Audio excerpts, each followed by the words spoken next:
Bridgett on this Wednesday, August 21st. I'm your host, Bridgett Ellison. It's good to have you with us here on News 6 Plus and clickorlando.com. It is hump day, so we're halfway through the week. At least we're starting halfway through the week. And, we have been watching this weather because there's been pretty much a normal pattern settling back in. Chief Meteorologist Candace Campos is in the Pinpoint Weather Center with more on what to expect today. And Candace, I think at some point I heard it raining at home yesterday evening, but at that point it was too late for me to care anymore. I get it. At least a little, the grass in the front won't Right. be, probably enjoyed it a little bit. I actually had a little bit of a power outage. I don't Oh know. At no. some point, I don't think it was weather related because it was blinking. Anyway, long Okay. story short, it threw off my sprinkler schedule. So I went Oh. to go get the mail and the sprinklers went on right when I went to go Oh. get in the middle of the day, which you know me, that's a big pet peeve of mine, Bridget, Yeah. is when Right. people are watering their lawns in the middle of the day. It's Yeah. a waste of money and Sure water. is. But it's one of those things like you got to keep the sprinklers going on, except for some areas this week. We are going to continue to see a better chance of kind of that daily rain chance in the forecast. We did hit a little bit of a lull in our rain coverage for the last couple of days. Yeah. So I know a lot of people have a little extra crunchier grass recently. So Yeah. we're gonna help you out there coming up in the next couple of days. So hold on, let me Okay. re-wrap it for you. All right. Now let's take it to the maps, shall we? All right, let's look at your weather headlines. Boom.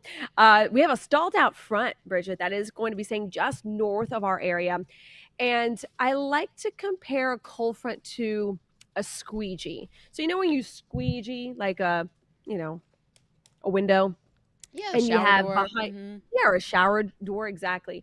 When you squeegee, the back side of the squeegee is dry, it's clear, but ahead of the squeegee, that's where you get all the water builds up and all the dirt and the yucky stuff. So that's kind of how a cold front kind of works, right? So it kind of squeegees the air. So on the back side of the front that is stalled out, it's beautiful. The southeast is seeing some great weather behind this front. It's ahead of the front that we're going to get stuck in. So we're going to get stuck on all the yucky stuff on your on your shower door in the forecast. So increasing our chance for humidity, rain, storms, cloud cover. That's going to be the name of the game throughout the rest of the week and into the weekend. But listen, at the end of the day, you're going to get some beneficial rain. And two, we have no new areas of development in the tropics. That's some great news as well. So looking here at your setup for today, here's Mother Nature's squeegee making its way into North Florida. And ahead of it, you can see all of that moisture kind of seeping in from the Gulf. Now, rule of thumb here in Central Florida, anytime we get a breeze out of the west or southwest, it's automatically going to be a hotter, more humid day. And that's exactly what we're dealing with. Those scattered storms, kind of a precursor of what we can expect throughout the day. We've got a lot of instability and it's already firing up this morning along the Gulf Coast. So as we take you here throughout the next few hours, just like yesterday, where at the noon hour, we were pinpointing those afternoon showers and thunderstorms by 12 o'clock, it's going to be the same story. Those storms will kind of push across southern Lake and Sumter County a little earlier in the day. We'll have that collision right along I-4. But notice northern Lake Sumter, Volusia, a big portion of Volusia, all of Flagler, Marion, you might actually come out relatively dry today, actually, because where that front currently sits, there's just a little bit of dry air that's kind of seeping into our northern zones. So that might actually kind of keep your rain chances a little lower than your friends further south, where you see the bulk of the moisture kind of lies. After about 6 o'clock, we should be done with most of the rain and storms. But then as we head into early tomorrow morning, look what's happening. That southwest breeze, once again, keeping the rain and storms in place. So as long as that cold front lingers here, we're still going to see a good chance for rain and storms. Not an all-day event, not a big severe event, but certainly those more of a widespread chance for rain and storms on Thursday, on Friday as well. So that is why rain chances, as you can see there, will be staying pretty elevated. And then we'll finally get that front kind of fizzled out by the weekend. In the meantime, highs are going to be back in the mid-90s today, feeling like the triple digits, but not too high. They're feeling like about 102 to 103. An interesting tidbit here is starting today, our average highs are going down. So usually our average high peaks at about 92, right? So average, normally we don't normally see a 92, but go with me here, Bridget. Okay. We normally hit about a 92 degrees. That's our average. Starting yesterday and today, our average actually goes down to 91. That is that big click where our seasons are going to start shifting Right. a bit cooler, right? Of course, there's not a big difference between 92 and 91, but we are getting to that point of the year that we will start that transitional process. Another transitional little hint that things are changing and we're getting to that point of the year is our sunrises and sunsets. Right. So our sunset will not be setting after 8 p.m. anymore until at some point in May. So days shorter. So our days are starting to shorten a little bit. Yeah. So of course it all gets crazy in November with daylight, the Falling back. time change and things like that. But at the end of it, we really are starting to see our temperatures should start backing off over the next couple months, obviously. And our days, that one is also going to be trimming down a little bit by milliseconds at first, but we'll get to those shorter, cooler days. The dog days are over. That's what you're telling us. I'd like to say that, but we're in Florida, so those dog days are going to continue right through Halloween. You know that. There's always, I feel like that Halloween weekend is always that click. But how many more days do we have that feels like triple digits, though? How many more weeks or days? I mean, through Hard to say. September. I mean, September is still a very active hurricane season. So we still have a chance for a heat wave, is what you're telling us. Yeah, I mean, unfortunately, we could still have temperatures officially at 91, but if we have tons of humidity like we are today and the next couple of days, it's still going to feel like the triple digits. We could so hit that some more heat advisories. Exactly. Well, I don't think we're going to get crazy heat advisories, but I do think we certainly will get those triple digit heats. It's just we gotta kill the humidity first before we can actually really start feeling comfortable. Kind of like what we had happened last weekend, where we had that dry air overnight. Kind of felt almost comfortable. It was still hot. It was still hot, right? Like I said, it was gonna be a comfortable summer day. Less I had sweaty. I had some parents in the Walker pickup line who wanted to be like, well, Candace, you said it was gonna be cool. I said no. I said it was gonna be a comfortable summer day. I didn't say go pick a pumpkin. There's a big difference. I might be wearing my fall colors today. See, you're back out there. Results one finally. Yes, I'm in the truck. Everything's up and running. If anything goes wrong, just let me know. I'm using my tablet this morning to check this to do this, so we'll see how it goes. But yeah, today is always a great day while out on patrol. So you tell me, you're the boss. This is your show. What do you want to do first? You want to do traffic or you want to do the other stuff? Other stuff. All right, let's go straight to this. Today on patrol, ladies and gentlemen, I give you this beautiful face, Sky. Right? Oh my gosh, look at this. So the story with Sky, it's really depressing. So I'm going to give it to you. I'm going to rip the Band-Aid off. So Sky is an owner surrender. Her owner openly admitted that he did not even try to rehome her, and he was moving and could no longer take care of her and doesn't want her anymore.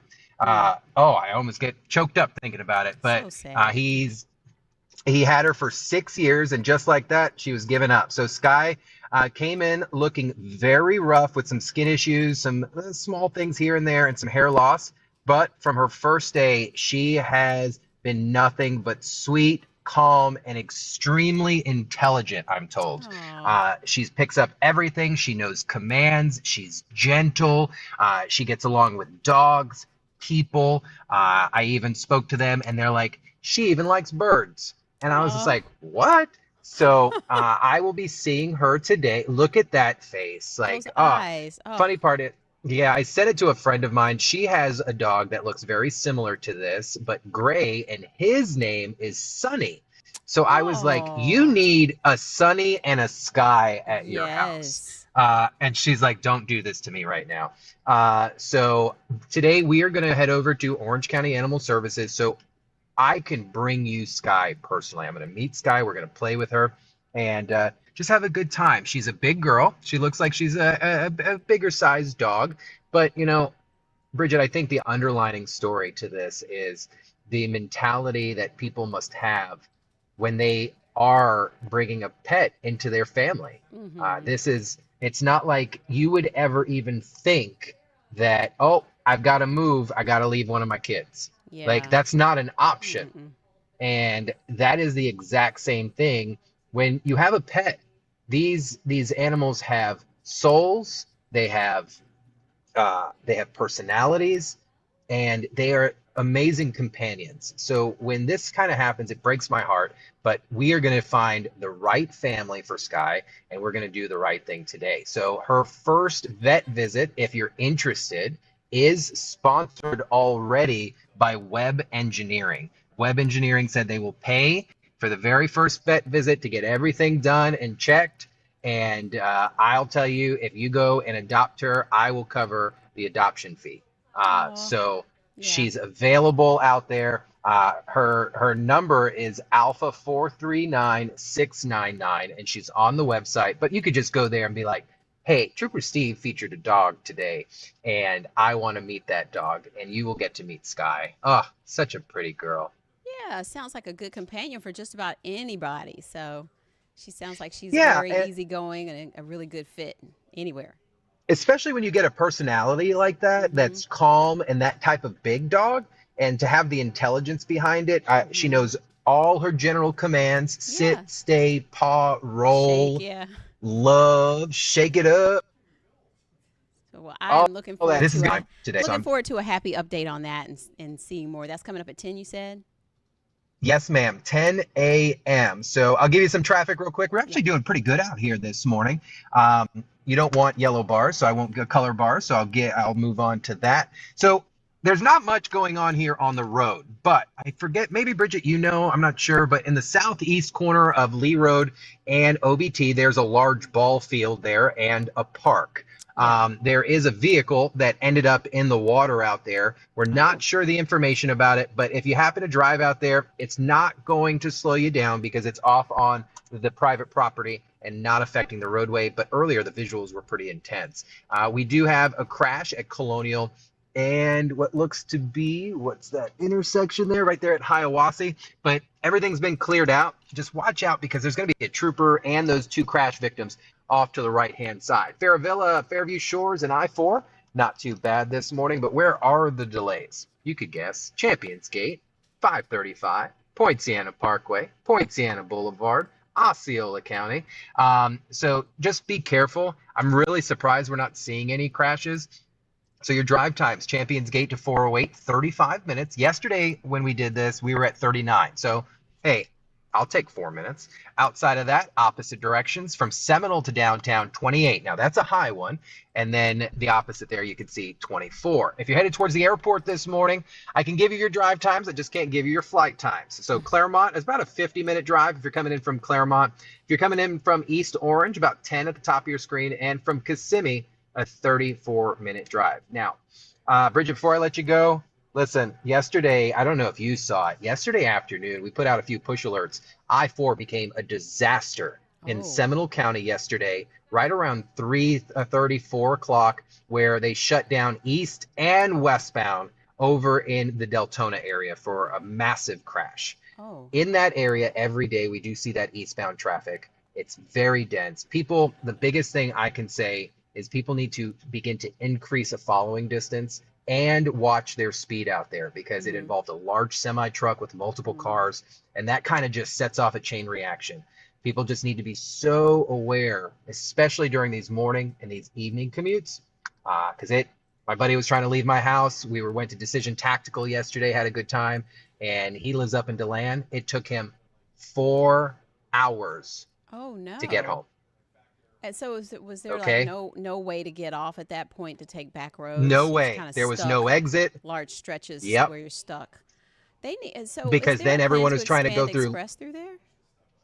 Yes, there is. I'm glad you Uh-huh. asked that. So same thing that they're talking about the Champions Gate area and the express lanes that will head all the way to 27. Mm-hmm. At some point, we'll start to see that extension from 434 where they get off all the way up Right. towards like the DeLand. I would hope maybe the Saxon area. I need to check with DOT to see where Mm-hmm. their cutoff Because there's is. But just yeah, such it's a going to boom happen. through there anyway, and then it bottlenecks because of that boom, and then Absolutely. the shift Right in all there. You those know what I'm talking about. interchanges. Oh yeah, and so you've got everyone living and moving out to like DeBerry, DeLand, Orange City, like all through there. So they need Land is they still need pretty some cheap more out room for there, all so those it's not cars. bad. Yeah. All right. Yes. That's it. And join me at 10. All right. We'll see you then with Miss Sky. Miss Sky. All right. See ya. Thanks, Trooper Steve. So, yesterday was primary day here in Florida. So we want to recap you on that. You can also go to clickorlando.com and check out specific races and the full breakdown. But Floridians went out, they casted their ballots, and several key races were decided yesterday. We also are looking at some runoffs. So News 6's Mark Lehman has the latest. As the votes came in last night, there were no big surprises in Florida's only statewide race. Debbie Mucarsel-Powell securing the Democratic nomination for U.S. Senate in a landslide victory. Floridians are ready for change. They are rejecting the extremism, and they're saying with me, no mas. Mucarsel-Powell will face off against incumbent Senator Rick Scott in November. Scott took aim at his opponent after winning the Republican nomination, saying in a statement, her record is clear, she is a socialist through and through.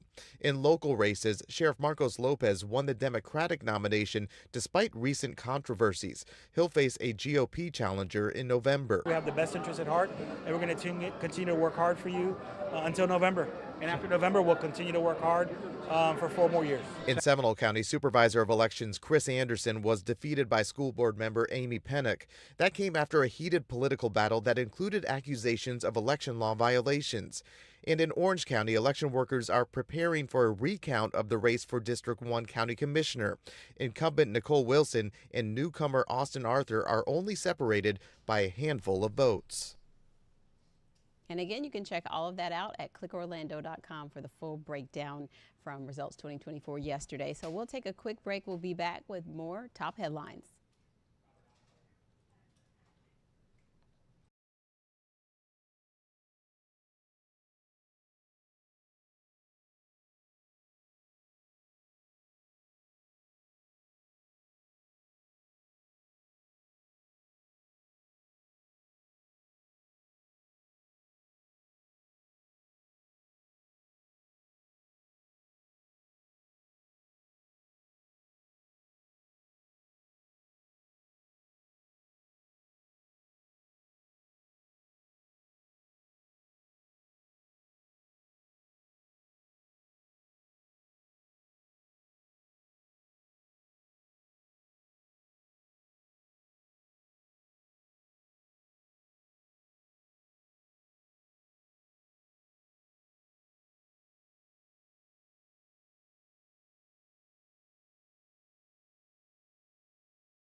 Welcome back to Breakfast with Bridgett. We are looking at some of the top headlines this morning on this Wednesday morning. And in the city of Ocoee, there have been some traffic concerns. There have been several crashes at some intersections that just keep having problems. And so they've been doing some traffic studies and looking at, adding things like roundabouts or different crosswalks. So News 6's Catherine Silver explains more about those safety improvements that are on the way for the roads in Ocoee. This is what the intersection of Adair Street and Worst Road looks like now. There's no stop sign that forces cars going down Worst to come to a complete stop no matter what. But that will be changing soon. Here's the plan. We got this staff report. The city wants to install more stop signs and stop bars to make cars stop in all directions. They looked at several factors: the number of cars that use these roads, the risk for pedestrians, and past crashes. That's where this traffic study comes in. There were 8 crashes here in a 3-year period.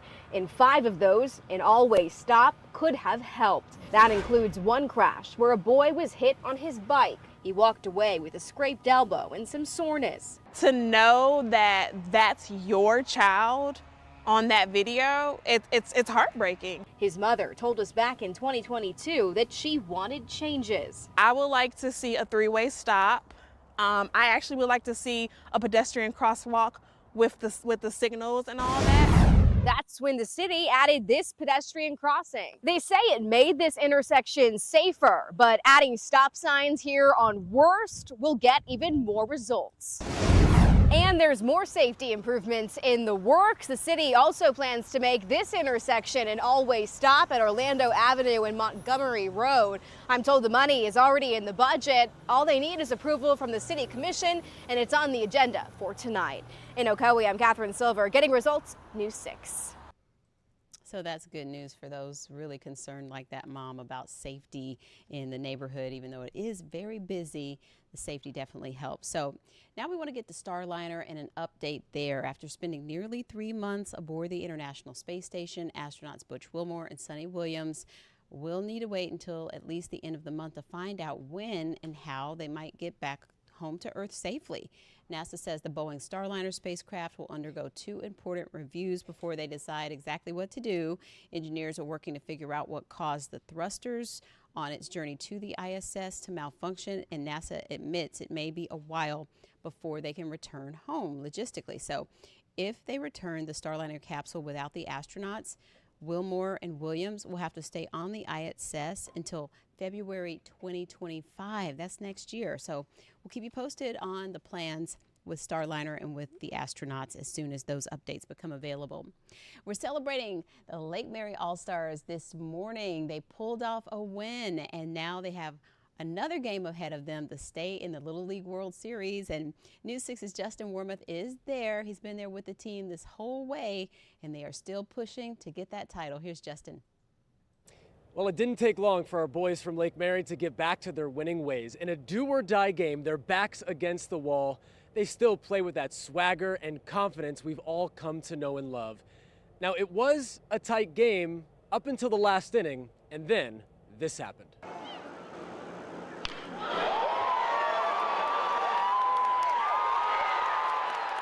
That's rising 5th grader DJ Miesis, yes, a 5th grader, launching a 3-run home run, putting our boys from Lake Mary up 6-1. DJ, Coach Anderson, everyone just going crazy. News 6 photojournalist Daniel Macaluso chased down DJ's home run ball and then brought it to its rightful place, DJ's parents. Here's what DJ said after the game. I feel really good because my team was down and we weren't hitting the ball. Where does it rank though in the hierarchy of your home runs? Is it the top 5, top 10? Top 1. It was another strong performance as well by the Lake Mary pitching staff. Garrett Rahosen struck out 5 hitters in 3 innings of work in his first start on the mound here in Williamsport. I've been waiting for this moment for so long, and it just felt great. Like a dream come true. And just like he did it against Washington in Game 2, Lathan Norton closed the door and secured the win for Lake Mary. I go in there thinking that no one can hit off me, and if they do, it's not going to be good contact.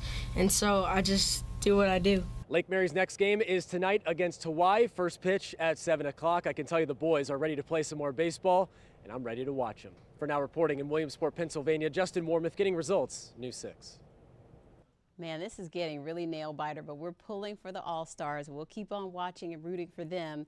Meantime, you know, we have a little housekeeping. When it comes to the products around your house, you're always trying to make sure, you know, you're getting the best bang for your buck. And so News 6 Insider Guide, Crystal Moyer, and my morning co-anchor has more about Consumer Reports on the best trash bags on the market, depending on what you need. The only thing worse than a leaking trash bag is one that splits open on the way to the curb, right? If you know, you know. So does spending more money mean you're getting a better quality bag? I'm News 6 anchor and insider guide Crystal Moyer, and Consumer Reports has surprising answers from its recent round of trash bag testing. Imagine this bag is filled with banana peels, coffee grounds, last week's leftovers, and who knows what else. And it's now all over your floor. I absolutely can't stand bags breaking on me. To help you avoid this kitchen nightmare, Consumer Reports just tested unscented 13-gallon trash bags from 9 best-selling brands. Our testers used a special tool called a force gauge, which measures force against the bag. It was fitted with sharp and blunt tips to see how the bags resisted puncture. In a test to check the wall and bottom strength, bags were tied by the neck to the force gauge. Water was added to the bags until they burst through the bottom or ripped at the top. To test the strength of drawstrings, testers tied them to the gauge, added water, and lifted them until the drawstring snapped. The bags that came out on top in our tests: Simple Human tall trash bags and Walmart's Great Value trash bags. The Rely Super Value garbage bags also did well in Consumer Reports tests and were the least expensive. The bags at the bottom of the heap include Glad, Force Flex, Amazon Basics tall kitchen drawstring bags, and Hold On compostable trash bags. If you compost, you can consider these, but you'll pay top dollar for them, and the quality is far below the others in our tests. That's not something you want to find out the hard way. I posted the top trash bags Consumer Reports tested on clickorlando.com/insider. In the studio, Crystal Moyer getting results, News 6. I need to check that and see where the Kirkland bags rank on that, so check it out. Also, while you're there, enter to win the tickets to Disney on Ice. This is an exclusive contest for insiders, but you have to be an insider, which is free, and then enter to win. We're giving out 5 packs of Disney on Ice tickets, and so sign up to be an insider. Go to clickorlando.com/insider. Enter to win that and so many other great contests that come up pretty much every other week. It's really easy to do and something for everyone. That's going to do it for us this morning on Breakfast, and we'll be back at noon with more news and weather updates, and I'll see you tomorrow at 7:30. Have a great day.